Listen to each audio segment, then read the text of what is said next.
Hi, hello, and welcome. It's the end of 2024, and the Nintendo Switch successor will be revealed in the near future. I'm very excited to see what Nintendo is bringing to the table next, but before moving into the what ifs, I want to take a look back at my favorite gaming console of all time, the Nintendo Switch. Sit back, make sure your controllers are charged, and let's take a walk down memory lane with the Nintendo Switch. Before I launch into why I absolutely love this game console, I want to talk about the not so great aspects first. Much like games, there is no perfect gaming console. As much as I enjoyed the Switch, it had some incredibly obvious disadvantages. First off, we have to talk about the actual hardware in the device. Not only has it aged incredibly in the crazy almost 8-year lifespan, but it had components already old at launch. Nintendo are masters at squeezing the absolute most potential out of their hardware, and the Switch was no exception. But it caused the system to suffer more as time went on, especially in these last couple of years of its life. I'm by no means a visual snob, and I still hold that 30 frames per second is perfectly fine if it's locked and the frame pacing is done well. But geez, games like Zelda Echoes of Wisdom really highlight how desperately the Switch needs a hardware upgrade. The Switch also suffered from hardware design failures. Some were incredibly minor, like the kickstand being almost completely useless until the OLED revision. Others, though, were much more severe. You already know what I'm going to say. The Joy-Con stick drift. Now, thankfully, I only had drift in one set of my Joy-Con, and I've gotten really good at replacing the sticks. It's actually cheap and fairly easy to do, but I cannot deny how many people had issues with it. Having so many drift issues with my DualSense controllers, I can fully understand why people were frustrated with the Joy-Con. Something else that bothered me was the fact that we had to start paying for NSO, or Nintendo Switch Online. At first, it was inexpensive, and you had access to some extra goodies in the form of legacy titles being able to be played, but the price continued to rise, and with the addition of the expansion pack, it got much more expensive. Another thing that bothered me, though this could be considered inconsequential, was the system UI and eShop. The eShop is absolute trash to try and navigate, and both the shop and the UI lost all of their charm from the previous Nintendo consoles. No music, no themes, just the bare minimum in an attempt, I assume, to try and help the system run a little better. These 2 points kind of lost some of that Nintendo charm that I've always loved. Now, time to talk about all the good the system has offered over the years. First, we can start this conversation by discussing the gimmick of the system, the hybrid nature of it. To this day, one of the most magical gaming experiences I've had was switching between the TV and a handheld mode while playing Zelda Breath of the Wild. To have that level of game quality in the palm of my hands was astounding to me, and it wasn't linked to another system for more power or streaming it. It was natively run and ran very well. This gimmick turned from magical to incredibly practical, but we'll get into that a little bit later. What made this gimmick so good was that it just worked. It didn't goof up, it didn't require extra work or setup, it just did the thing you expected and did it incredibly well.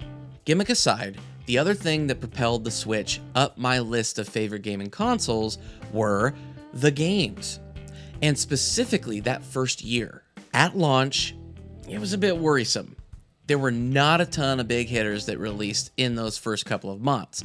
Yes, we got an excellent port of Mario Kart 8 and Mario Kart 8 Deluxe, but I had played that to death on the Wii U.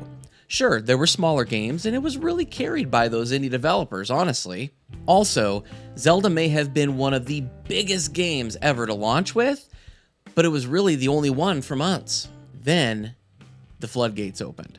Just to name a few off the top of my head, we had Zelda, ARMS. Look, it wasn't a big game, but it was a new first-party game that was projected to be a big deal, and there is a loyal fan base around it to this day. Splatoon 2, Xenoblade Chronicles 2, and the stellar Super Mario Odyssey. These games helped to instill more faith in this decision to join the home console and handheld departments into one. And each of these games shown in their own way. In between all these much larger games were those smaller games, again, filling in every single crack and hole with interesting games to play. The Switch went from the barren gaming wasteland that was the Wii U to one of the best first-year lineups of new games for a new system. Nintendo made sure to give people a reason to buy the system, and I was all for it. That first year may have been one of the most memorable in regard to the gaming lineup, but over its entire lifespan, the amount of first-party games on the Switch, both new and ports, remakes, and remasters, is staggering. So many of Nintendo's franchises flourished with the Switch, and so many underwent huge changes. Absolute mind-boggling numbers of sales for games like Smash Bros. Ultimate and Zelda Breath of the Wild. New life breathed into series like Xenoblade Chronicles, Kirby, and my beloved Pikmin. If you pull up a list of first-party games released on the Switch, not including remakes, remasters, and ports, it's amazing. There are so many new games that I would instantly recommend to anyone who, for some reason, didn't get a Switch until recently. Kirby and the Forgotten Land, Zelda Breath of the Wild and Tears of the Kingdom, Xenoblade Chronicles 1, 2, and 3, and the upcoming Xenoblade Chronicles X, Metroid Dread, Fire Emblem 3 Houses, Pikmin 4, Mario Odyssey, Super Mario Wonder, and Luigi's Mansion 3 are just a few that I can think of just off the top of my head. The Switch library is incredible, and I love having all those titles available on one system.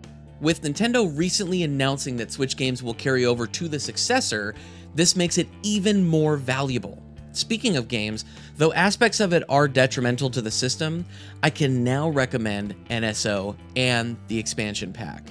There are many legacy games that can be played on the Switch and will be played on the successor. Yes, it sucks we have to pay for it as a subscription.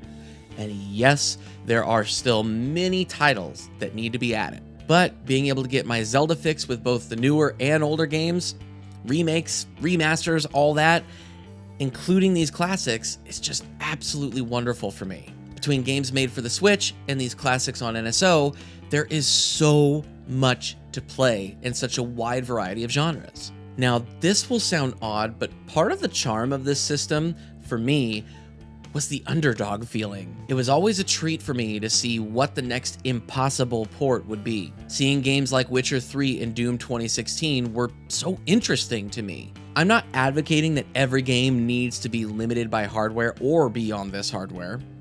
I really want the Switch successor to have a big power boost to give good game performance, but it was so cool seeing these developers flex and put their games on the Switch in decent ports. I guess Doom really can be played on anything. The Switch truly bridged the gap between console quality gaming and handheld gaming. Before the Switch, I saw a very clear difference between, say, the Vita and the PS4, or the 3DS and the Wii U. I'm not dissing those handheld systems at all, but my point is that there was a different type of quality in the games. Playing a Zelda like A Link to the Past than playing a game like Breath of the Wild, there's a clear difference outside of the type of Zelda each is. This combining of handheld and home console really opened my eyes to how important portability in gaming is for me. I love having the option, being able to take it with me places, being able to play while someone else is using the TV, or just playing in the bathroom like oh so many people have. The Switch made sure to really highlight its strengths so that I didn't look as intently at its faults. I still remember going to get the Switch on launch day with my son.